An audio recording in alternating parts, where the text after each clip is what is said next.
اوعى تجيب هديه الفالنتاين قبل ما تشوف الفيديو ده، لان كل برج وليه الهديه اللي تناسبه.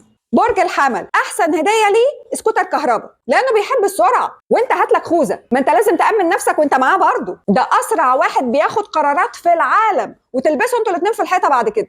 برج الثور ده تدهن له حيطه كبيره في البيت كده حمراء، وتكون بتاعته هو لوحده علشان ينطح فيها براحته بقى بدل ما ينطح فيك انت، ما هو بيحب العين ده اصله. برج الجوزاء ده بقى موده بيتغير اسرع من ال5G، فاحسن هديه علشان نعرف نتعامل معاه نجيب له ورق فاضي يبقى فيه علقه من فوق عشان يحطها على باب اوضته زي بتاع الفنادق كده، يكتب على الورق ده بقى موده النهارده: انا تمام فتعامل معايا عادي، انا النهارده مش طايقك فابعد عني كده، يعني علشان نعرف بس احنا بنتفاهم مع انهي شخصيه. برج السرطان ده بقى تروح عند العطار تجيب له مجموعه اعشاب مهدئه، نعناع بقى على ينسون على بابونج، علشان نهدي شويه الاوفر ثينكينج اللي بيجي له قبل النوم ده بدل ما هو مسود علينا حياتنا كده.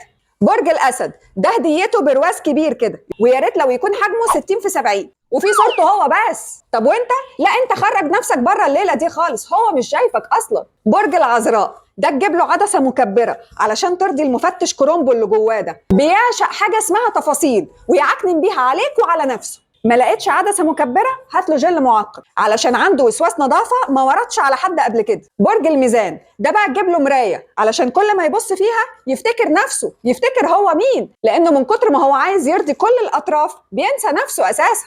برج العقرب ده تجيب له نوت بوك كبيره كده يكتب فيها اسامي كل اللي هو عايز ينتقم منهم بدل ما هو ماشي يلسوع في خلق الله عمال على بطال كده. برج القوس ده بقى تجيب له كشف حسابه في البنك تواجهه بيه كده علشان يعرف ان هو مفلس وكحيان، فيبطل يعيش عيشه ايلون ماسك اللي مودياه في داهيه دي. برج الجدي هديته آلة حاسبة يموت في الأرقام، بيعشق الحسابات زي عينيه، أو ممكن تجيب له روب حمام مكتوب عليه في الظهر ذا بوس، هيحبك جدا. برج الدلو ده بقى لازم تجيب له هديه ما جاتش لحد قبله ولا هتيجي لحد بعده، يعني مثلا مج بيتغير لونه على حسب حاله الجو في المريخ، هو كده بيحب يكون مميز في كل حاجه. برج الحوت ده تجيب له علبه مناديل، ويا ريت تكون مناديل مطبخ علشان بتنشف بسرعه، حساس يا حبيبي اقل حاجه بتاثر فيه، فلازم نلحق دمعته القريبه دي بدل ما يغرقك ويغرقنا ونلاقي الدنيا باظت مننا خالص.